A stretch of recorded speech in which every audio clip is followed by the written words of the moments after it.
Have you checked your savings account lately? If you're like most Americans, you're watching your hard-earned money slowly disappear right before your eyes. Not because someone's stealing it, but because of something far more insidious. Let me show you what's really happening. The purchasing power of your dollar is being systematically eroded, day by day, hour by hour. And in 2025, this erosion has accelerated to levels we haven't seen in decades. Look at the numbers. In January of this year, silver was trading at around $28.92 per ounce. By October, it had skyrocketed to $50.94. That's a 76% increase in less than a year. Meanwhile, your cash sitting in a high-yield savings account might be earning what? 3%? Maybe 4% if you're lucky? But here's the real problem. Even those interest rates aren't keeping pace with the true rate of inflation. The government tells us inflation is around 4.5%, but anyone who's been to a grocery store, paid a medical bill, or tried to buy a home knows the real number is much higher. Let me take you back to 1980. That was the last time we saw silver make a move like this. Back then, the Hunt brothers famously tried to corner the silver market, driving prices from $6 to nearly $50 in just a year. But what's happening today is fundamentally different. This isn't market manipulation. It's a global recognition of silver's intrinsic value in an increasingly unstable monetary system. The smart money knows this. That's why central banks worldwide have been quietly accumulating precious metals at record pace. The People's Bank of China added 16 tons of gold to its reserves in September alone. Russia has more than doubled its gold holdings since 2014. Poland purchased 100 tons in a single transaction last year. These aren't random decisions. They're calculated moves by financial institutions that see what's coming. But why silver specifically? Gold gets all the headlines, but silver is uniquely positioned in today's economy. Unlike gold, silver has massive industrial demand. It's essential for solar panels, electric vehicles, medical devices, and countless electronic components. In fact, the Silver Institute projects that industrial demand will consume over 60% of all silver production in 2025. This creates a perfect storm. While monetary demand for silver rises due to inflation fears, industrial demand continues to grow due to technological advancement. Meanwhile, silver mining output has been declining since 2016. Elementary economics tells us what happens when demand increases, while supply decreases. Let me share something most financial advisors won't tell you. The COMEX, where paper silver contracts are traded, has a serious problem. For every ounce of physical silver in their vaults, they've issued over 250 paper claims. This works fine until too many people demand physical delivery at once. It's like a bank that's loaned out 250 times more money than it has in its vault. What happens when a bank doesn't have enough money to meet withdrawals? A bank run. And we're seeing early signs of this in the silver market. Premiums on physical silver, the amount over spot price you pay for actual metal, have been steadily rising. This indicates growing stress in the system. Think about what happened with nickel on the London Metal Exchange in March 2022. Prices exploded 250% in just 2 days, forcing the exchange to halt trading and cancel billions in trades.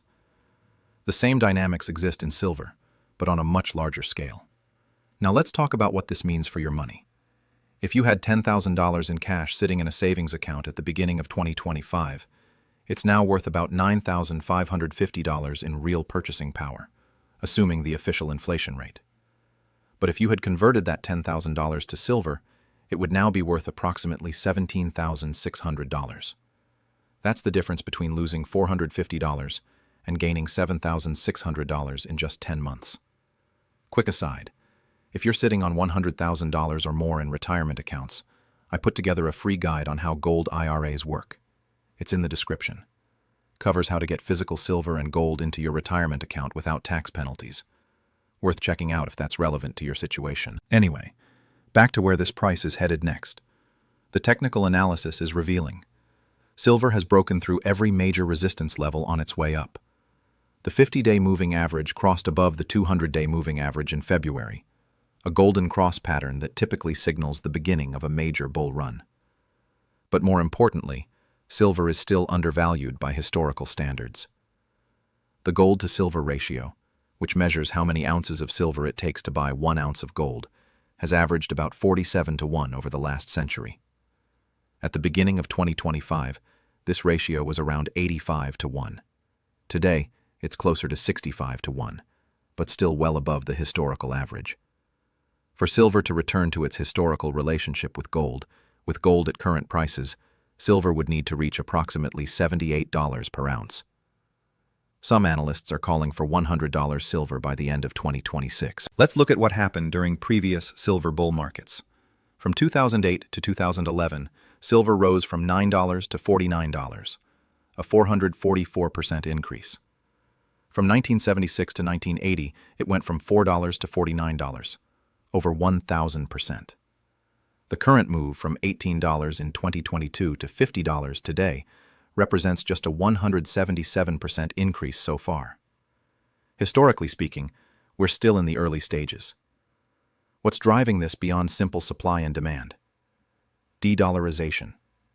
For decades, the US dollar has been the world's reserve currency, but that's changing rapidly. The BRICS nations, Brazil, Russia, India, China, and South Africa, plus new members like Saudi Arabia and Iran, are actively working to reduce their dependence on the dollar. In August 2025, these nations announced a new payment system that bypasses SWIFT, the US-dominated international banking network. They're also discussing a new reserve currency backed partially by precious metals. This isn't conspiracy theory. It's openly stated policy. When the world's largest oil producer, Saudi Arabia, starts accepting yuan instead of dollars for oil sales, as they began doing in limited quantities this year, the implications are enormous. The petrodollar system that's supported American prosperity for decades is unraveling before our eyes. What does this mean for silver? As confidence in fiat currencies wanes, hard assets like silver become increasingly attractive. It's no coincidence that silver's rise has accelerated as de-dollarization efforts have intensified. Let me tell you about James, a retired engineer I spoke with recently. In January, he converted about 20% of his savings to physical silver. He didn't go all in, just a prudent allocation as insurance against inflation. Today, that portion of his portfolio has nearly doubled, while his cash has lost value. "I only wish I'd done more," he told me. Or consider the case of Meredith, a 42-year-old small business owner.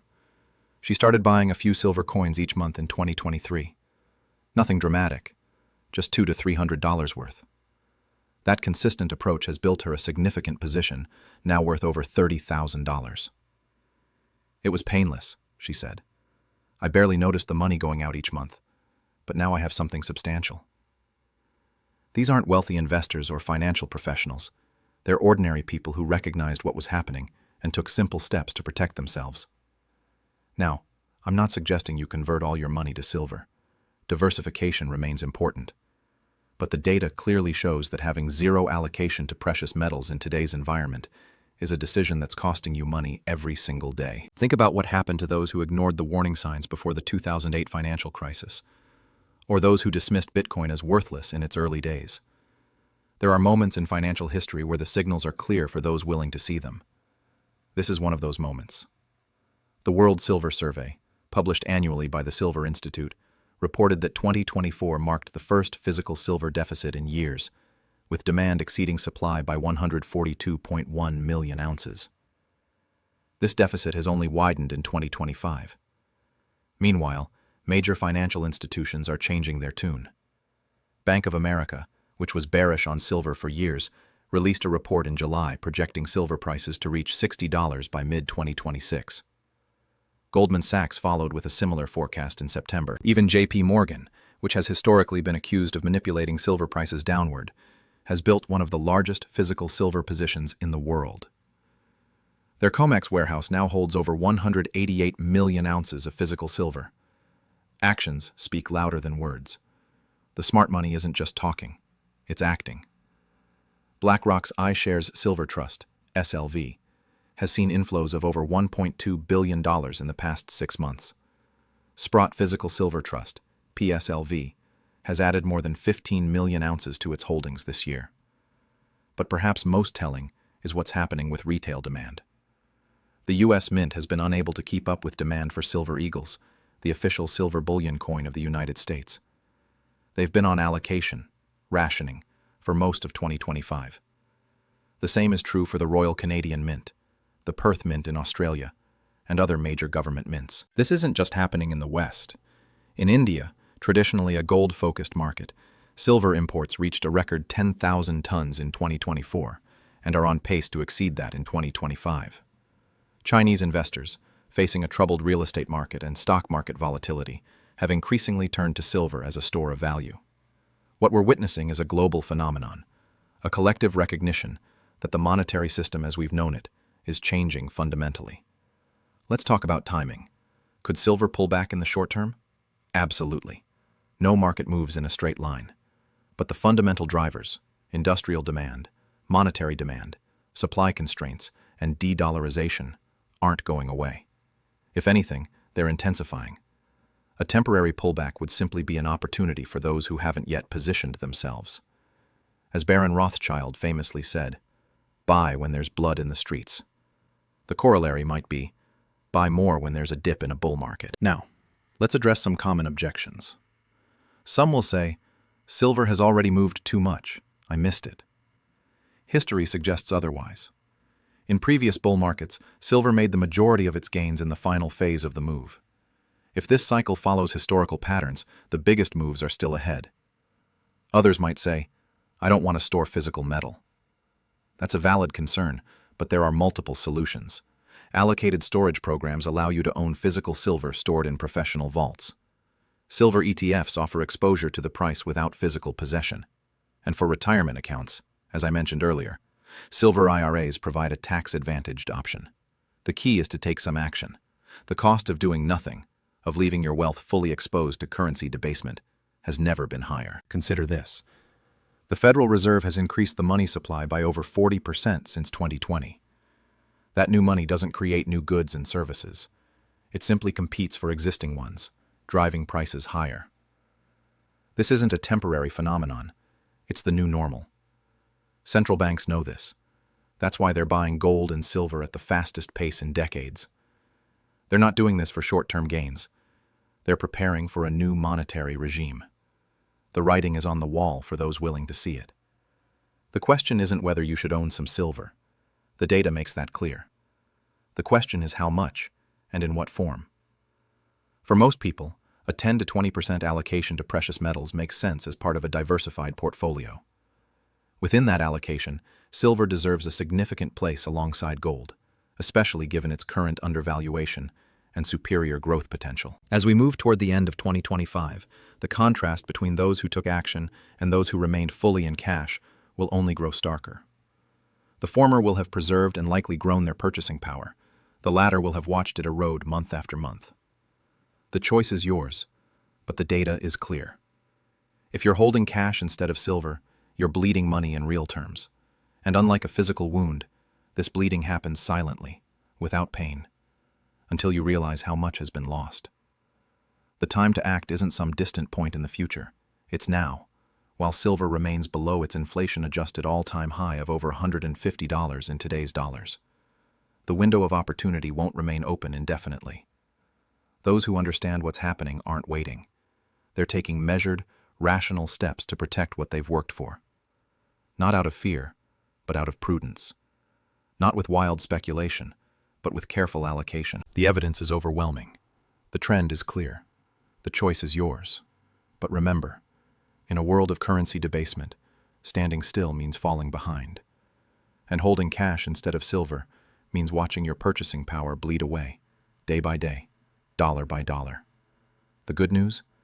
It's not too late to stop the bleeding, but it requires action. The question is, will you take it?